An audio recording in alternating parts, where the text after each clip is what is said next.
Hello, today I will show you another version of Workspace Glue introduced earlier in the last video. Workspace Glue is an add-on that switches workspaces depending on changing the scene. The add-on introduced today has the same intention with the previous version, but is implemented in a different way. Let's start today's topic right away. To link a scene with one workspace, we need to know the changing for the selection of the scene and workspace we are currently using on the UI. There are two main ways to do that. One is using an event and the other is using polling. Blender has an event mechanism that helps us know when a variable value changes. Blender calls it the message bus. If the path of the specific variable is registered in the message bus, the registered callback function is called whenever the variable is changed. We can use this to detect when the scene and workspace changed in the Blender UI.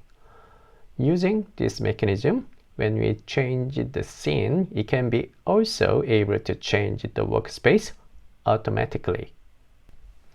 The first thing we have to do is to create a repository that links each scene with its corresponding workspace. Scenes are distinct from each other, and one scene links to one workspace, so Python dictionary is suitable for this purpose. Next, create two callback functions that will be called when the scene or workspace changes. The workspace callback function sets the workspace value for the current scene.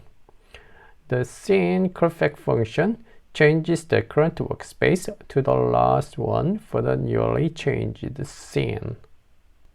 But here we have a problem when we change the workspace in the scene callback function. Because the workspace is obviously changed, the workspace callback function is inevitably called. So there is a possibility of malfunctioning. These lines are to prevent from malfunctioning. Now let's take a look at registering a callback function to the message bus. Basically, we need a data path to point out the subscription point. And also, we have to register the callback function to receive the event.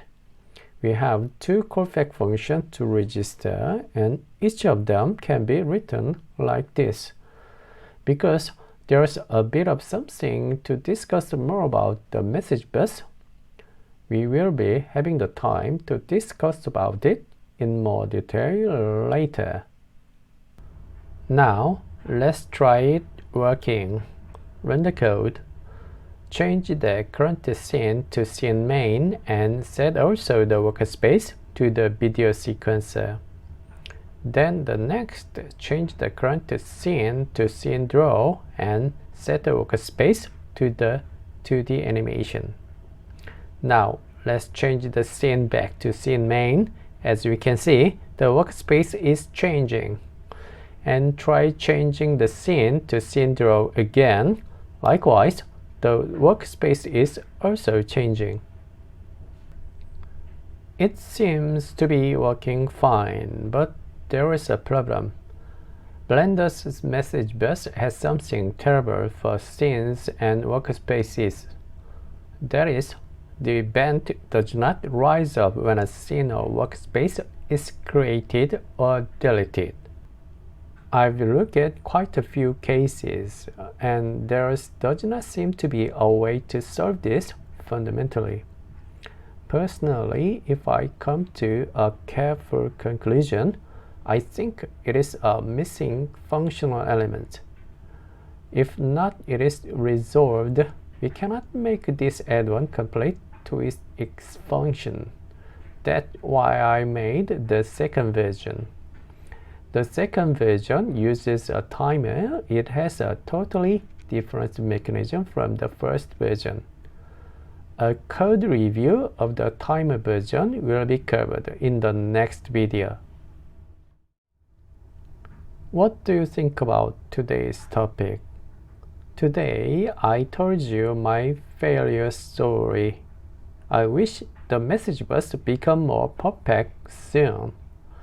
And lastly, I am making these videos to improve my English speaking. If you have some things about my English speaking, please let me know. Then see you next time. Bye.